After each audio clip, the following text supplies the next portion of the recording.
Antonio Pierce has definitely made an impact immediately on that organization as interim head coach. And the Las Vegas Raiders have really been making a lot of history, even though their record doesn't show it. And the season hasn't been going that great for them up until now. It seems like it's kind of shifting a little bit.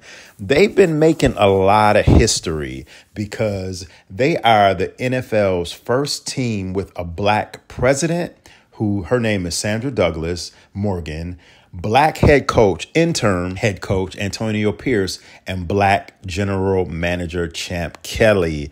Thank you for watching the Evil One podcast. Make sure you like this video. I'm Anthony AP. And if you like this, I hope you like this video. Subscribe to the channel.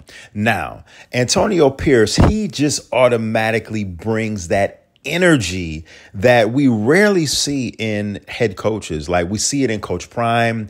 We see it in the Detroit Lions head coach. These are just a couple of head coaches off the top of my head. They just bring that energy, that vigor. I think it's a good thing that Antonio Pierce is the interim head coach, and hopefully he will be the long-term head coach for the Raiders. We just saw in this past week, they won their game convincingly. So I think the team was just looking for that change that they needed. Now, back to the fact that the Raiders have made history with the team's first black president and first black interim head coach, Antonio, black president, and also black general manager. Now, if you remember, I don't know if a lot of you do, when Sandra Douglas Morgan, who's the president of the Vegas Raiders, when she was named president in 2022, she said, "We have so much more to do, and I'm excited to be at the helm of that growth and look forward to ushering in a new chapter for the Las Vegas Raiders."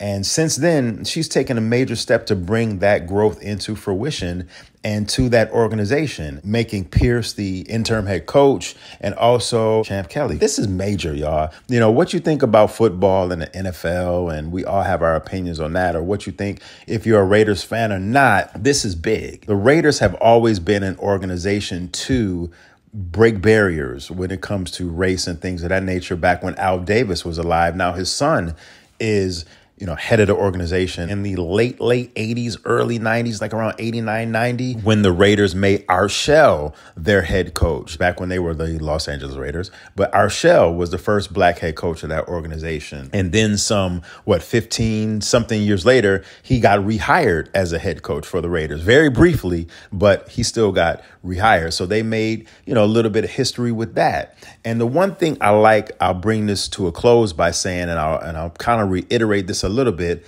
I like what Antonio Pierce is bringing to the game. One of the things that he said during his presser when he first got that interim head coach label was that confidently, I was born a Raider. I was born with the Raiders rolling in the Coliseum in LA. I was rolling with NWA, talking straight out of Compton, rocking Raiders hats. So, he's clearly, and he grew up in LA, so he's of the culture. He's a Super Bowl champion with the Giants. The man personifies what a champion is. Even though it's been 1 week, one game, he's doing a pretty damn good job. E for One podcast. I'm out of here, but before you click out of this vid, make sure you once again subscribe. And until I see you or you'll hear from me next time, have a good one. Peace.